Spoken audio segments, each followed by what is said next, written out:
Eh bien bonjour, bonsoir, j'espère que vous allez bien, c'est Flo, aujourd'hui on se retrouve enfin pour parler des spoilers du chapitre 280 de Blue Lock. La dernière fois on s'était laissé sur un excellent chapitre avec vraiment le talent de Loki, c'était une grosse dinguerie, il avait réussi à anticiper la trajectoire du coup franc de Kaiser, donc avec son Kaiser Impact Magnus, on se souvient de ça. Donc il avait feinté Isagi d'ailleurs, même Isagi voulait anticiper également la trajectoire de sa frappe, mais il avait réussi à le feinter en tirant de l'autre côté dans l'autre lucarne, mais Loki lui ne s'est pas laissé avoir avec sa vitesse incroyable, insane, vraiment c'est un truc de fou. Il a réussi à intercepter le ballon et à empêcher le but. Donc là ce chapitre-là va revenir exactement ici. Donc on commence par voir Loki qui va empêcher la frappe de passer et envoyer la balle en l'air. Et donc avant que la vidéo ne démarre, je vous rappelle, si vous voulez soutenir la chaîne sur les prochaines vidéos, n'oubliez pas de vous abonner à la chaîne et donc c'est parti là. On reprend, la balle est en l'air tout simplement après avoir été déviée par Loki. Tout le monde est un peu choqué. Kaiser lui est vraiment frustré de se dire quoi, mais sérieux, j'aurais pu marquer là à ce moment-là. Isagi se dit, en pleine réflexion, hein, mais c'est vraiment impressionnant de voir une vitesse aussi folle vraiment de Loki, c'est vraiment impressionnant. Donc là directement après, on va dire la chute du ballon, ça va tomber dans la tête de Karazu pour faire une passe et revenir dans le jeu de leur côté. On aura ensuite le ballon qui va aller dans les pieds de Zantetsu, qui va partir à toute vitesse également. Je pense que évidemment c'est pas une vitesse aussi fulgurante, impressionnante que Loki, mais là je pense qu'il va quand même assez vite quand même, on le voit, il arrive à passer différents joueurs. Mais attention, qui va là dans son dos, un peu au loin, on voit Isagi qui essaie d'analyser les mouvements avec sa métavision. On va directement voir en face qu'il y a un jeu de passe entre Zantetsu et puis Shido qui vont essayer d'avancer en se faisant des passes ici. Bon, c'est surtout Zantetsu qui fait une passe, Shido je crois qu'il fait rien d'autre à part ça, il garde le ballon.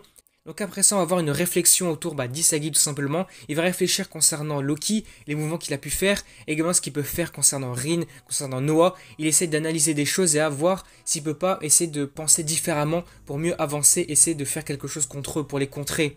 Et juste après ça, vraiment quelques secondes après, on voit que Noah va venir un peu aux côtés d'Isagi. Je sais pas trop dans quelle manière il vient. Est-ce que c'est plus d'une manière bienveillante ou pas, ou justement il vient là pour peut-être l'aider aussi, je ne sais pas du tout. Donc là on va voir les deux qui vont discuter un petit peu. Et là, hyper intéressant, on le voit directement avec le style d'écriture, on voit bien le texte en gras. Noah va dire un truc à Isagi qui va un peu le surprendre et le faire réfléchir. Mais là pour le coup on n'a pas encore les vraies traductions, donc je pourrais pas vous dire ce qu'il a dit. Peut-être qu'il va lui donner une potentielle clé, ou du moins que c'est Isagi qui va trouver une clé quelque part pour se surpasser.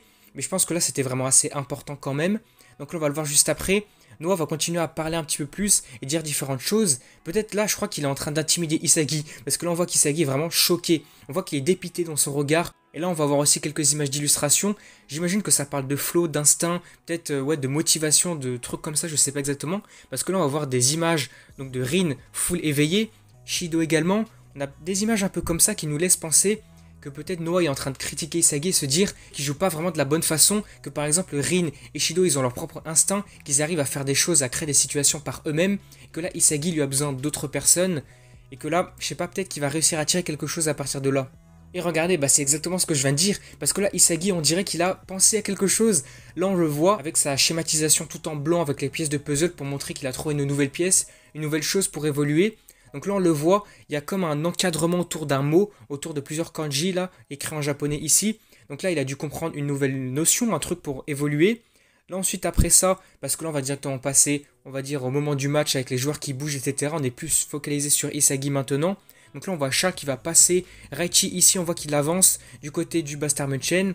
Donc là juste après on voit qu'il va faire une passe à Shido je pense. Mais attention, on a Kaiser qui est là pour l'empêcher d'avancer je pense. Là on voit également que Kaiser utilise sa métavision aussi de son côté là.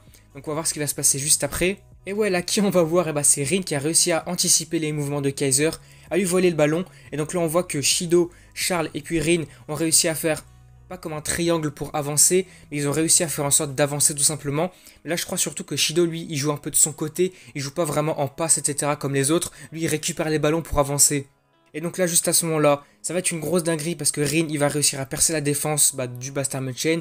Il passe Raichi, il passe Yori, il passe différents joueurs. Donc là, on le voit, il est en état ouais, de flow vraiment à son maximum. On voit qu'il a toute une aura démoniaque autour de lui. On l'avait déjà vu il y a quelques chapitres, il me semble. Mais là, attention, c'est surprenant quand même. Là, on voit donc Igaguri qui est là. Peut-être qu'il va faire une faute à nouveau sur Rin, je sais pas ce qu'il va faire. Mais en tout cas, on voit qu'il est assez vraiment chaud, vraiment, il est bouillant. Il a envie de faire quelque chose. On voit qu'il a une petite aura autour de lui. Donc je pense qu'il va réussir à faire un truc. Et là, c'est ce qu'on voit direct. Attends, on voit qu'il se rentre dedans. Attends, c'est Rin qui a rentré carrément dans Igaguri. C'est un truc de fou. Mais là, je pense qu'il va y avoir une faute. Attends, c'est un truc de ouf. Là on le voit, ah ouais, bah, il se jette par terre, grosse folie, vraiment n'importe quoi. Et là carrément je crois qu'il est en train de lui crier dessus et de dire mais attention, qu'est-ce que tu fais là? Regarde où tu marches tout simplement, je sais pas. Là vraiment Rin est ultra enragé, je sais pas, il a envie de l'exploser, je suis choqué. Là pour le coup je sais pas trop s'il y a une faute, mais je pense que si, parce qu'on voit une bulle de dialogue qui nous fait penser que c'est l'annonceur qui est en train de parler, donc en train de dire qu'il y a une faute pour Rin, je pense que c'est bien ça. Ensuite, on aura quelques joueurs qui vont parler par rapport à ça tout simplement. Reichi qui va crier, je sais pas trop ce qu'il veut dire. Peut-être qu'il dit bah bien joué Gaguri, je sais pas trop. Mais là par contre, là ça peut être grave intéressant, faudra vraiment voir la traduction. Parce que là Isagi est de nouveau en pleine réflexion. Peut-être que là il est en train de réfléchir par rapport à son évolution depuis le début. Parce que là on voit différentes illustrations de lui qui étaient vraiment au début du Blue Lock, on le voit. Donc là peut-être qu'il pense à sa manière de rentrer dans l'état de flow, à sa manière d'utiliser sa métavision, de réfléchir. Peut-être qu'il va trouver une nouvelle pièce, du coup on l'a vu tout à l'heure, peut-être qu'il va réussir à en tirer quelque chose.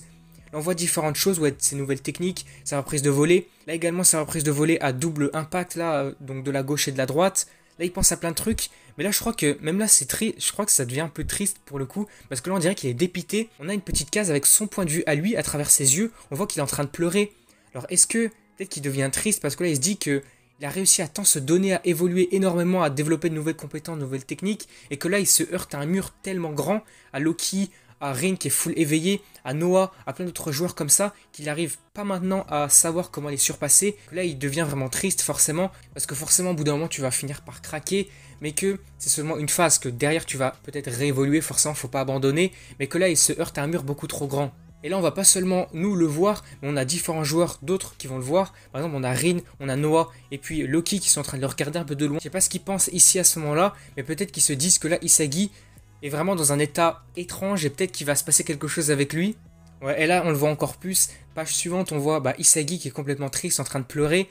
Je sais pas ce qu'il dit encore une fois de plus, faudra voir ça avec les traductions. Mais je pense vraiment qu'il est peut-être pas déçu de lui-même non plus, mais il se dit qu'il n'arrive pas à surpasser les autres maintenant.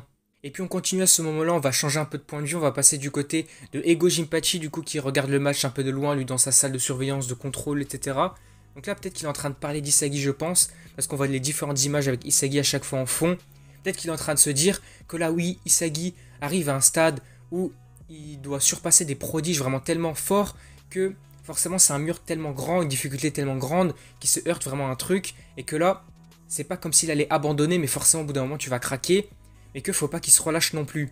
Voilà, je pense que là ça va être super intéressant, le chapitre va s'arrêter là. Donc on a une page en haut, la case avec Isagi qui est peut-être en train de réfléchir, et sur le bas, donc la page finale, la case finale, avec Ego qui est en train de dire un truc avec des cases tout en noir. Je pense que là c'est des phrases vraiment hyper importantes, et là il est en train de dire sûrement des choses intéressantes, mais peut-être pour parler également d'Isagi, et que peut-être justement il est en train de dire que là peut-être que c'est une nouvelle étape à emprunter, et que là Isagi se heurte à de nouvelles difficultés, que forcément à partir de là ça va être beaucoup plus difficile, mais que s'il arrive à trouver de nouvelles choses, de nouvelles pièces, on l'a vu notamment au début du chapitre, Isagi a trouvé un petit truc, donc peut-être que là en faisant ça il peut réussir à devenir l'un des meilleurs.